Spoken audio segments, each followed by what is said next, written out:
Hello, hello. It is early on a Sunday morning and cloudy, overcast. It may start raining, but I wanted to show you about chop and drop, what I do with chop and drop. First, I'll show you specifically for sunflowers. This one, I already harvested the large head. I brought it in to dry. The other day, I started taking off the leaves as far as I could reach. And I put the leaves down here on the grass. This is going to be the new spot for my baby white oak because there's just not going to be enough room for it to grow well and back. So I chop and dropped, and I'm killing off the grass here, and I'm making a good spot for the white oak. I will make a circle in the middle, dig a hole, and that's where it's going to be, and then the leaves are going to serve as mulch for it. Let's see. I had taken some leaves off of this one, and I know they look really funny right now. I bet I could put a flag or something on there, but at any rate, they look kind of funny right now. I took some leaves off of that, and then I just laid them down, just chopped and dropped. And with these sunflowers, once they're done growing, the leaves are starting to turn yellow. There's bugs on them. They're starting to, rot away naturally. And so all I do is come in. They're super easy to just snap off with my hand. I don't need a glove unless I don't want creepy crawlies. I just snap them off simply with the hand. Toss them on the ground. They're going to decompose. That's what nature's made for. That's what nature does. Is it takes care of plant materials. Breaks them down naturally, and it all goes back into the soil. So again, you just come over, look to see where it joins, click, click. Literally, it's like barely any pressure at all.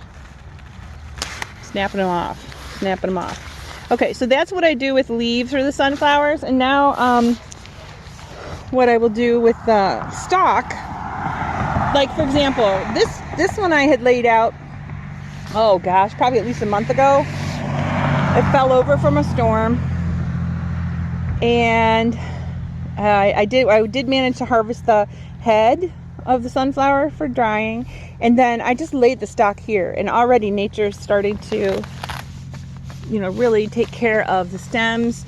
And these are not the sunflower leaves, these are the leaves from the squash.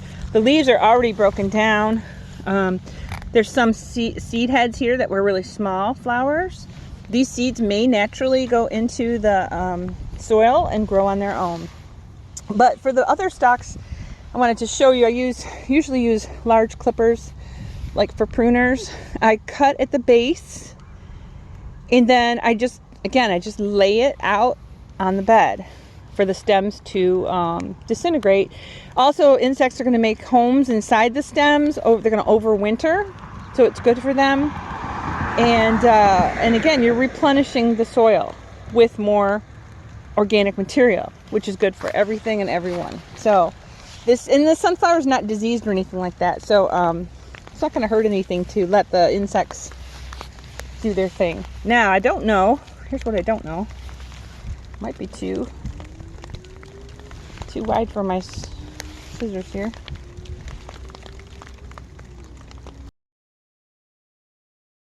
All right, the stem itself was too large for the clippers, so I just made a small nick in it as far as I could, and then I applied some pressure, it didn't take a lot, and snapped it where the cut was. So I'm going to remove the rest and then lay it in the garden. Okay, so that's the remainder of that like double sunflower there. And then I like to take the stems again and like just put them along the borders. I also had pulled the squash back, or the pumpkins back, remove some of the sunflower heads and some of the pumpkins as I'm doing it. And the next one is going to be this one here. I'm not going to do anything special with the leaves here except snap them. And you see there's ants and stuff there. I want to keep all the critters in the garden. I don't want to necessarily put them in the compost pile to die with the heat and things like that. So I'm going to let it, this isn't even chop, this is just snap and break, snap and break, snap and break, snap and break. This is what nature does. if you did not rake up your leaves, they would fall to the ground, they would decay in the ground, they would replenish the tree with nutrients. So this is the concept I'm working on. You can see over there, again, this other one that I put out about a month ago, it's got holes in it already. So nature's already working on that. So don't be afraid to try this. Let nature give back the nutrients to nature on its own time. You're going to have attractions of different microbes, different fungi, different things in the soil are looking for these nutrients. And because this is fall, this is the rain we needed. This is the rain we usually get in October. Then they're going to break down over the winter time and they're going to be fine. I'm getting wet. That's what happens. Wear a raincoat. Use an umbrella. Anyway, it does look funny. Again, I'm going to cut that stalk off to the ground, and then I'm just going to add it to my borders over here to let the critters make their little homes. Over here, where the really dark sunflowers here, smaller sunflowers, like dark orange, and so they have already petered out. So again, what I'll do is I'm going to cut every stem off here. All these stems are going to come off, and I'm going to lay them in the garden. You can see, because it's on the ground already, it's already fell over, there's holes in there for critters to grow. So that's what I'll do with this one. I may harvest the seed heads, the flower heads, but I didn't find that they made me a lot of seeds. So this one I may not harvest the seed heads. These others, these were, I think they were called Sensation sunflowers down here. The only thing I'm going to do is I'm going to cut it right at the base, and I'm going to drop it. I don't mind if sunflowers are formed out here. I would like it. It would be less work for me. It'd be more wildlife, food, etc. if they can regenerate right where they are. Does not mean they're a perennial. It just means they would reseed. They would drop their seeds, all these little seeds, they would drop like they just did, onto the ground, make their way to the soil, and then nature would allow them to germinate on their own with less work from me. That's part of the permaculture as well, as regeneration. So by putting the stems and leaves and flowers and things like that back onto the ground and letting nature decay them, you're actually adding more beneficial nutrients to the soil. And actually right here looks like a nice big bare spot. So I'll put a lot of stems and leaves as much as I can over here as well. Trying to make my way over to the other side.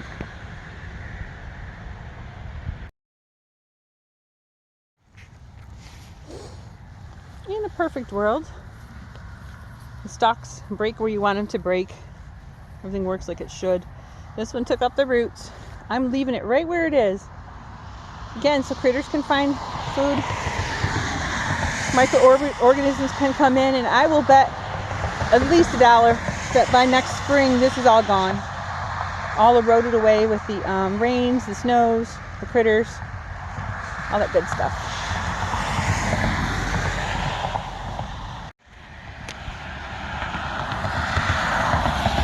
Okay, it's not house beautiful right now, physically, but I don't care, because this is actually a beautiful nutrient process that's going to happen.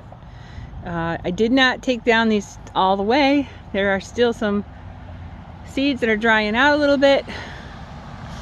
This one I left because there's a lot of water on top, and I'm going to let the birds, I think, have that one. I might make that the sacrificial one so they can have at it all winter long, and then they can spread seeds that may grow in these gaps, which is good.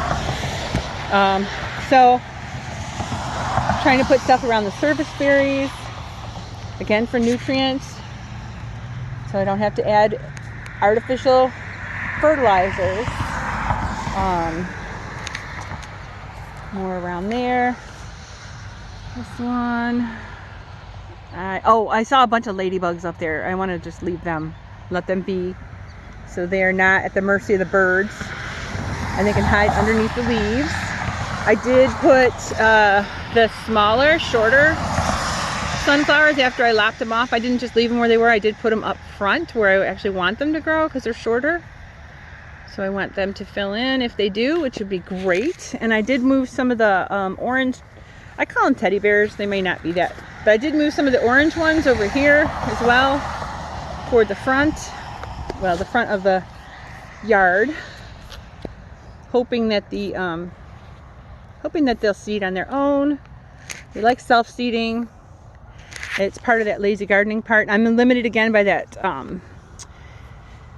fire hydrant, but because I put so many things in here that are yellow, I just kind of call it my yellow garden.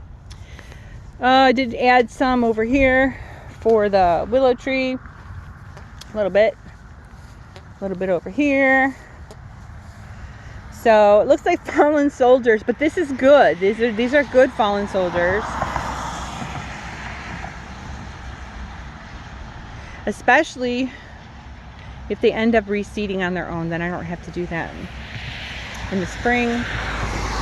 This is, I'm using as cardboard or newspapers or wood chips. I'm using it like that. So for some reason, if you don't have cardboard, wood chips, you name it, you can use the sunflower seeds. I'm killing off the sod right here, the grass right here. If you happen to find fruit that has been chewed and you're not going to cook it or give it to the kids or whatever it might be, but you want to reuse it, that's fine. Find a place in the garden that does not have things that might be strangled, like asters or other things like that, and just drop it down to decay next year and make new vines next year. That's one lazy garden method of doing it. I had another one over here that was really, really eaten away, but it's yellow, so I'm not sure if seeds will form there. It might. So I'm just going to chop and drop it. Again, if the seeds don't form, then I can at least have some nutrients going back to the soil. And that's really, really, really important. Ooh, mosquitoes are getting bad. I pulled up a bunch of pumpkin leaves, pumpkin vines, and laid them in places I want to enrich the soil. I had the same issue with this one over here where it wouldn't break, so I'm just leaving it as is. All the bugs can take care of it, and I bet you, again, I'll bet you $1 that these are gone by the winter time. They're all broke down. Once the snow comes in, the rains come in, the weather's changed, they'll be all gone. So that is what to do with your old sunflower stalks, leaves, how to help your garden naturally so you don't have to use chemicals, fertilizers, insecticides, you name it. If you feed your soil, it's going to take care of the rest. It's going to take care of itself. This is Tammy Lowe, the Lazy Northern Gardener, saying learn and grow. And learn some more, and then grow some more.